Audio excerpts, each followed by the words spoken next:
Hello guys, আজ ভিডিওটা হবে হচ্ছে হেয়ার গ্রোথ, হেয়ার ফল, তাদের টাক পড়ে যাচ্ছে। কোনো টেনশন নেই, ম্যান ওমেনদের আমি দুজনেকেই বলছি, কোনো টেনশন করবেন না। টাক পড়ে যাচ্ছে, কিছু সমস্যা আছে, সমাধান করা যাবে। কিছু এক্সারসাইজ আমি এগুলো দেখাবো যে কী কী করলে হবে আমাদের। বা ম্যাক্সিমাম ক্ষেত্রে কী হয় যে টেস্টোস্টেরন লো হয়ে গেলে আপনাদের স্টেজ পড়লে পরে বা তাদের থাইরয়েড আছে, তাদের সমস্যাগুলো হয়, চুল পড়ে। ঠিক আছে, দেখুন এবার ইনফেকশন একটা এক্সারসাইজ দেখাচ্ছি। কারণ আমি বেডে আমি শুয়ে রয়েছি না, যখন বেডে শুয়ে থাকবেন আমি এমনি বেডে দেখাচ্ছি না, আমি চেয়ার এই ডাউন 3 থেকে 4 মিনিট ডাউন করে রাখবো। যাদের হচ্ছে প্রেশার আছে, স্পাইনাল প্রবলেম আছে বা প্রেগনেন্সি যারা আছে, তারা এবার করবেন না ডাউন। Breathing exercise.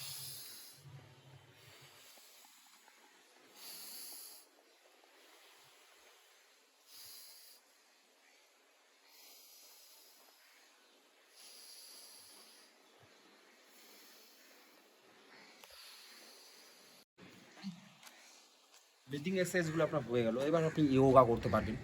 ইয়োগা বলতে আপনার শীর্ষ আসন, উষ্ট্রাসন, ঠিক আছে, এই আসনগুলো করবেন। কিন্তু দেখুন খেয়াল রাখবেন, বেশি 2 থেকে 3 মিনিট শীর্ষ আসন করবেন। বেশি দ্বারা হচ্ছে মাথার প্রবলেম, মাইগ্রেন প্রবলেম আছে, প্রেশার আছে বা প্রেগনেন্সি বা স্পাইনারি প্রবলেম, তারা কিন্তু শীর্ষ আসন করবেন না, ডাউন করে এক্সারসাইজগুলো করবেন না। ঠিক আছে, আসন উষ্ট্রাসন ধরুন, এই উষ্ট্রাসন করবেন, back stage, back stage.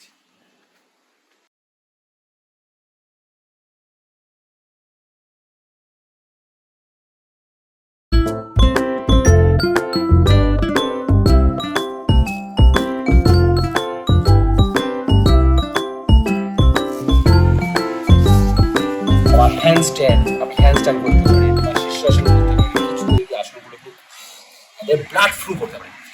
Blood flu হলে আমাদের ডিএসটি হরমোন, ঠিক আছে।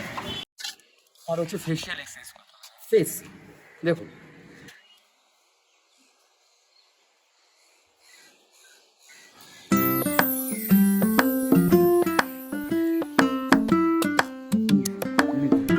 টোয়েন্টি করে রিপিটেশন সেট করবেন আপনারা। Facial exercise.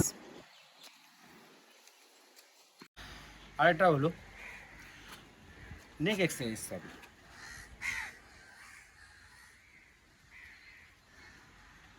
20 করে সাইড নেকের এক্সারসাইজ করতে হবে। ওকে, কোন অয়েল ইউজ করবেন না, নারকেল তেল ইউজ করবেন। মাসাজ সিম্পলি মাসাজ করবেন, টেনে টেনে। ওকে, আর কোনো অয়েল ইউজ করবেন না, কোকোনাট অয়েল হালকা হালকা করে মাসাজ করবেন। তেল নেওয়া হয়েছে, হালকা হালকা তবে মাসাজ করবেন তেলটাকে। তেল নিয়ে মাসাজ করবেন, দিনে 2বার করলেই হলো, বেনিফিট পাবেন। ডিএসটি হরমোনটা ইমপ্রুভমেন্ট হবে আপনি।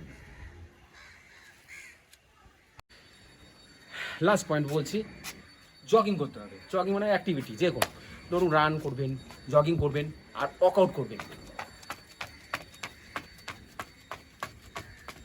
ওকে, most effective DST hormone improvement হবে আপনাদের।